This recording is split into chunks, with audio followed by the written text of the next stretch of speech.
Hello once again, this is your Highland Travelers and right now I'm here in Sagada.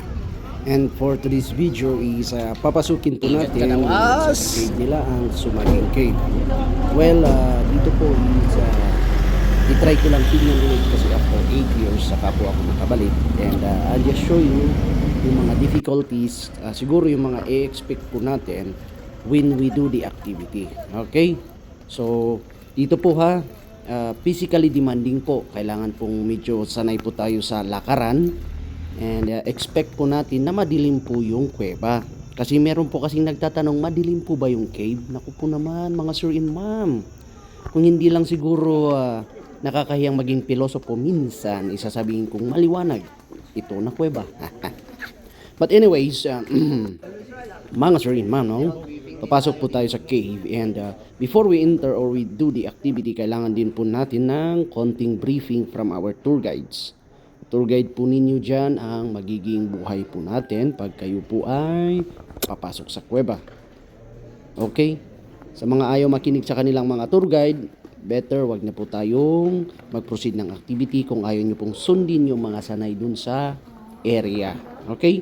So ito yung Sumaging Cave, one of the most famous cave na pinapasyalan talaga ng mga tourist natin. And we are a little bit This is your overwhelmed Highland Travelers. kasi Let's go.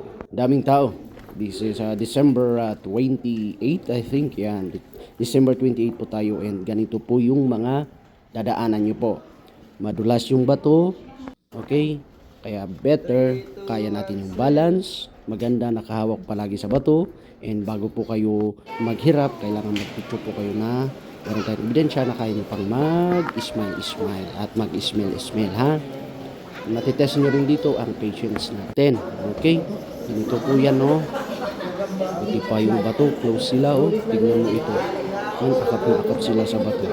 Well, ganito po yung mga dadaanan nyo po. May mga rubber, rappelling, okay? So, kailangan po kung you're planning to do the activity on the Sumaging Cave, kailangan pong mag-prepare din po tayo for our endurance. And Sagada is 5,000 feet above sea level, mga sir and ma'am, kaya medyo manipis po yung hangin natin, kaya marami pong napakaos. Eh, alam nyo na, nasa loob tayo ng kuweba, kailangan po nating mag-ingat. Yung bato po rito, yung mga iba magaganda, may mga rock formation. Yung mga puting bato naman, yan, yung mga klase ng bato na dentista, masahista, yan. Nagmamasahe po yung mga yan. Yung iba talaga dentista nagtatanggal ng ipipil. But ang kagandaan dito is marami tayong rock formations wherein you need to use your imagination. At bawal po dito ang maarte ha. Meron pa ngayong nagtatanong kung lulusong ba daw siya sa tubig, mababasa siya. Well, mahirap sagutin yun but for the sake of tubig po kasi yung aapakan nyo ha, hindi po bato. Okay, yan. Yan ang tinatawag nating crab walk. Okay? Nakalapat dapat ang paa, concrete sa bato. Ingatonan sila mo, limestone, ingatonan sila mo. ating kamay, ito. Beautiful ladies with the queen of the cave, the pregnant women. Yan.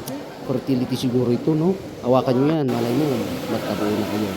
And minsan, kailangan din namin uto-utuin yung mga turista para at least patanggal yung pagod nila. Ayan yan ha. Ito na rin yung buntis sa may Reyna. Yan lang, laki-laki. Well, ito po Upo yung kayo mga dyan sa likod. prizes Upo lang na kayo. makukuha natin. Upo, upo. Take Upo lang. pictures para meron naman po kayo. Okay na, okay na. Hindi lang po sa memories, at least meron po kayong picture at meron kayong babalik-balikan later on. So, dito po sa loob, bawal mo pasaway. Especially dyan sa mga makinig sa mga tour guides nila. Sabi ko nga sa inyo, bawal na bawal po ha. Ano po yung sinasabi ng tour guide, doon po tayo mag-focus. Okay? Then, dito na, nagka-traffic na kami kasi sa kapapanood nila ng mga ganyan, oh. I-imagine nyo ba yung nakikita ko? Yan, tapos ito na rin. Sa loob naman, paalalain natin, huwag masyadong maingay. Okay, nasa loob po kayo ng cave and sounds, kung masyadong malakas yan at mag-bounce-bounce, Ako po, ano nga, parang iyayamigin yung mga bato sa taas natin. 3, 4, 5, 6, 7, 8. Okay na po. Very careful naman. So, yan. Pag inuuto lang kayo ng tour guide. Kapwa tourist natin yung tour guides, considerate lang po tayo. Ha? And mapapadali ang buhay natin sa kuweba pag makinig tayo sa tour guide. Kaya ng aking, yan yung aking model for today. Lingkod mo lang yan, ma'am. Tapos slide mo yung isang paa mo sa paa niya. Yan. Malakas yan. Kasi kumakain na ng tag. Tignan na naman. Size over... bahala na kayo. Pero ganito yung activities natin. Isang kamay mo dito, ma'am. Ma'am, ito. Itulak mo to. Tour guide, apakan nyo Yan, yung isang kamay. Yan. Lap nila. Force for your against the safety. wall. Yan. And we do encourage Pero, na gawin natin sa one ating sarili para at least manahan yung mga alaala na ito na yung mga prizes na makikita natin sa loob. Dito na tayo sa King's Court. Well, limestone po yan and sad to say, nahawakan na natin. Wala na. Pag nahawakan na po natin kasi itong mga limestone, it takes millions to grow. So, this is your Highland Travelers. Nasa loob tayo ng cave. Ayan. Ito na yung nagiging situation natin. Konting rappel. Hindi naman siya masyadong Hinap po tayo pero yan ang sitwasyon natin. Talaga may iwasan na ng human traffic sa loob ng Europa. At yan na po ang katiwanan sa mga cave sa pinakailalim. Okay? So, sa mga nagbabalak, baka may mga fear of heights kayo or fear of darkness, we don't encourage you. Atakin pa kayo doon sa loob. Sabi ko nga kasi ganito po talaga. Yung sa loob, tubig na mga heights kayo. So hopefully po na magkaroon kayo ng idea para at least plan ahead kayo kung sakali na gugustuhin nyo pumunta rin sa swimming pool. Yun yan.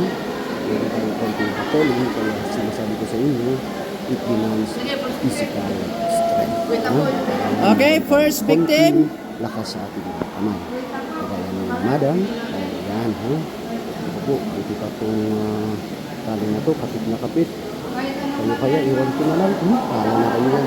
Basta, ang sinasabi ko po is, whatever you plan to go to Sumagi. Kaya ka ng tali, madam. Don't worry. Expect nyo po. Kaya kang yung ipaglaban. activity, kailangan Lean forward. meron po Konting tayong lean lakas forward para hindi ng ka... katawan. Kagaya yan, no? Nakakawala Para hindi ako na sa yung bato. pwersa mo Ay, nasa kamay. ate, Lean kaya forward. yan, kaya yan. Sige, push, push.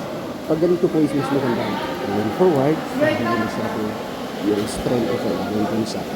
Okay? Lean forward at nakalit sa bato. Pag nakakit ko kayo dyan, pangat po. Ay, so, yan, buti pa sila, no? Nag-helmet sila para protected, pero hindi very protected kung talagang gusto nila. Mag-iba, mag-iba. Limestone. Ha?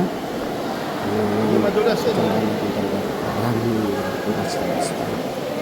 Bumabalik na ata ang sigla ng turismo natin sa Sagada. Anyways, pag kwan po, meron po tayo ng connection point para hindi natin sa traffic and sa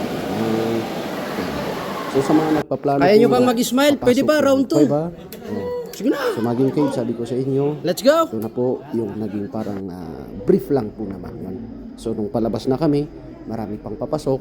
O ayan, yan si Kuya Denver, yan, my former co-tour guide, mga nagturo sa atin kung paano mang-uto ng mga turista. Ay, sorry. And that's it.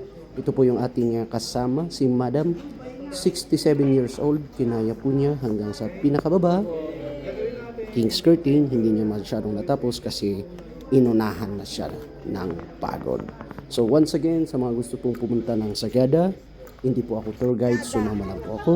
But if you want to come to Sagada and discover the beauty, naku po, this is the right time. Hindi masyadong matubig, hindi naman masyadong madulas yung bato, pero napakaganda. Once again, I am Travelers.